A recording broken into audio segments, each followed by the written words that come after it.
Muy buenos días, octavo básico. Espero que estén bien, que puedan seguir aprendiendo a pesar de las circunstancias, porque ha llegado el minuto de la asignatura más fascinante, más llena de información, que te transporta a distintos lugares y épocas, que por supuesto es historia. Qué hermosa asignatura, ¿verdad? Y hablando de transportarnos a otros lugares, a otros tiempos, vamos al siglo XVI, porque la clase de hoy es realizar un análisis y una evaluación y eventualmente tomar una posición sobre las consecuencias del descubrimiento de América, o en la actualidad conocido como Encuentro de dos mundos. ¿Qué tanto cambió América luego del siglo XVI? ¿Cambió para bien, para mal?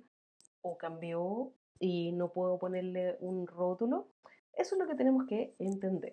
Entonces, ¿por qué hice esa introducción? ¿Por qué le cuento? Sobre este proceso, que por lo menos tomó un siglo y algo más, y que después se extiende por 2 siglos más o menos por lo menos, de dominio colonial, existen dos grandes líneas de interpretación. Por supuesto, esto es una explicación resumidísima, muy breve, y que la idea es presentarlo de la manera más simple posible. Existen estas como dos grandes escuelas, dos grandes formas de entender o de evaluar, en el fondo, de ponerle una categoría a este proceso, los cuales son conocidos como, aquí me voy a achicar un poquito, conocidos como, insisto, en una reducción de las interpretaciones, como leyenda rosa y leyenda negra. ¿Qué quiere decir cada una de estas?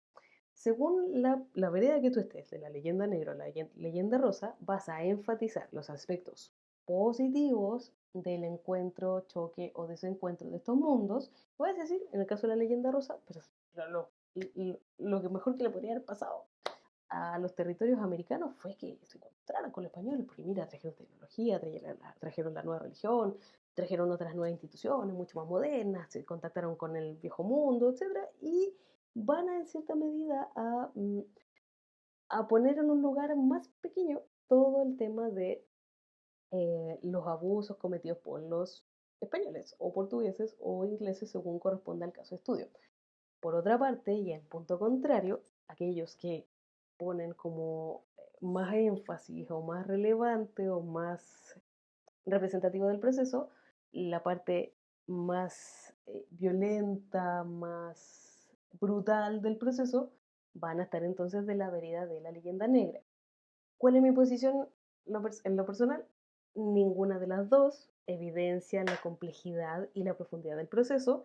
Ciertamente existieron aspectos extremadamente negativos y otros positivos de esta situación, pero en lo personal, para mí, es como evaluar a una persona. Una persona puede ser muy capaz, muy hábil, muy generosa en ciertas cosas, y esa misma persona puede tener un lado terrible y viceversa. Entonces, y sobre todo cuando yo estoy pensando en procesos de 100, 200 años, es muy difícil para mí, como ustedes lo escucharon de mi análisis el año pasado, por ejemplo, decir la edad media es así.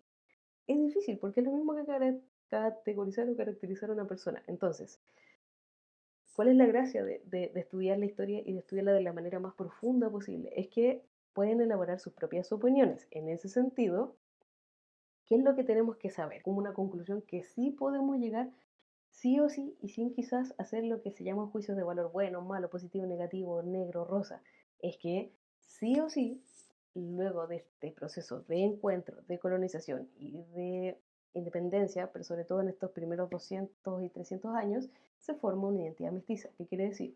Que aquellos que habitamos esta parte del mundo, llamada América, y sobre todo América del Sur y América Central, tenemos una identidad distinta, una forma de entender el mundo, de entender la historia, de entender las relaciones y formas de hablar, de pensar, de comer incluso, que no son iguales ni a los pueblos originarios ni a los españoles, portugueses o ingleses que nos conquistaron.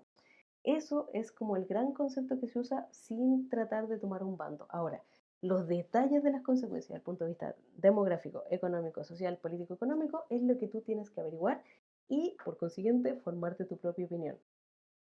Por ahora, esa es una breve introducción, de manera tal que tú puedas conocer detalles, analizar ideas y resolver dudas, porque, como siempre, estaré conectada para eh, recibir dudas, comentarios, ideas, etcétera, o cosas que te hayan dado vuelta o que quizás no tengas tan claras. Que aprendas mucho, es una clase muy importante y que incluso te explica procesos de la actualidad. Que esté muy bien.